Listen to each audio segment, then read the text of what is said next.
इस ट्यूटोरियल के अंदर हम लोग बेसिकली दो इम्पॉर्टेंट टूल को डिस्कस करेंगे। नंबर 1 हम ब्लर टूल को देखने जा रहे हैं और स्मग टूल को देखने जा रहे हैं। एक्चुअली बहुत सारे बैकग्राउंड्स पिक्चर्स में आपने इस तरह से देखे होंगे कि जिसकी बैक पिक्चर आमतौर पे ब्लर होती है, वो क्लियर नज़र नहीं आ रही होती, लेकिन वो फिर भी एक बहुत ही अच्छा इफेक्ट हमें दे रही होती है। मैं कुछ इसी तरह से एक पिक्चर को यूज़ करना चाहता हूँ। मिसाल के तौर पर मेरे पास यहाँ पर एक फायर की पिक्चर है और मैं चाह रहा हूँ कि ये फायर की पिक्चर जो है वो जो इस वक्त बिल्कुल शार्प है ये ब्लर हो जाए। तो इसके लिए मैं ब्लर टूल को यूज़ करते हुए ब्लर के डायमीटर को अकॉर्डिंग टू द पिक्चर बड़ा करके मैं अपने पिक्चर के ऊपर जस्ट मूव कर रहा हूँ। तो आप देखें पिक्चर जो है वो ब्लर हो रही है और जितनी दफ़ा मैं इसके ऊपर मूव करूँगा अपने माउस को उतनी दफ़ा ये पिक्चर जो है वो मज़ीद ब्लर होती चली जाएगी।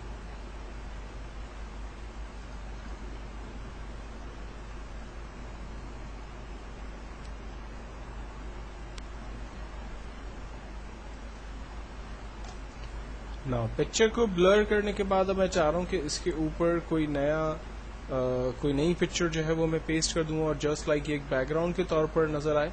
तो इसके लिए हम लोग ओपन में चले जाते हैं और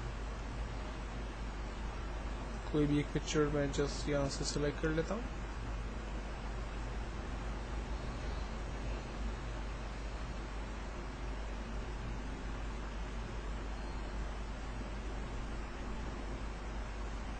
चलिए मेरे पास ये एप्पल की पिक्चर है। मैं मैग्नेटिक टूल की मदद से मैजिक टूल की मदद से उसकी रेंज ले लेता हूँ और इसको इन्वर्स करके अपने पेज पे ड्रॉप कर देता हूँ।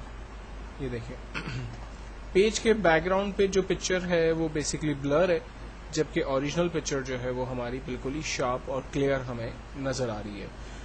ब्लर टूल का एक दूसरा फ़ायदा ये भी है कि आम तौर पे जब हम किसी पिक्चर को ओपन करते हैं और उस पिक्चर के कॉर्नर्स आमतौर पे अगर ये टूटे हुए हैं, लाइक इस पिक्चर का ये जो हैंड है ये टूटा हुआ है, मैं चाह रहा हूँ कि इसके कॉर्नर्स में शार्पनेस आ जाए, तो हम अपने हैंड ब्लर के टूल की मदद से इसके कॉर्नर की तरफ मूव करते हैं।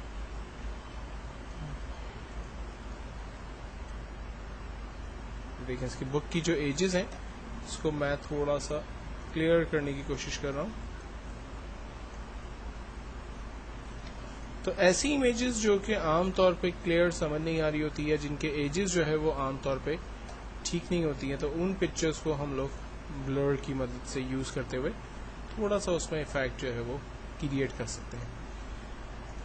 ब्लर टूल के बाद नेक्स्ट जो टूल है वो स्मग टूल है। स्मग टूल को इसी पिक्चर के ऊपर लाइक मुझे इसके हेयर स्टाइल्स थोड़े से चेंज करने हैं, तो मैं स्किन की तरफ से क्लिक करते हुए बालों के ऊपर मूव कर रहा हूँ थोड़ा थोड़ा सा। तो वो क्या कर रहा है, स्किन के जो कलर्स हैं वो हेयर्स के ऊपर जो है वो पेस्ट कर रहा है और इस तरह से उसका जो हेयर स्टाइल है वो सॉर्ट ऑफ जो है वो मैंने काफ़ी चेंज कर दिया। सिमिलरली अगर मेरे पास कोई और पिक्चर है लाइक जैसे ये लेडी है, मुझे इसके कुछ हेयर्स जो है वो नहीं चाहिए, तो मैं स्मग टूल की मदद से इनको रिमूव कर देता हूँ।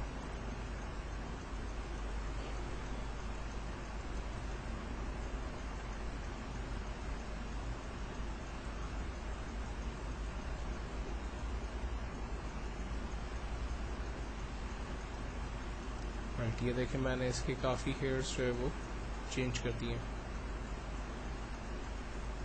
तो ये बेसिकली कुछ एडवांटेजेस हैं स्मग टूल और ब्लर टूल के, जिसकी मदद लेते हुए आप अपनी इमेज के अंदर जो है वो चेंजिंग्स क्रिएट कर सकते हैं।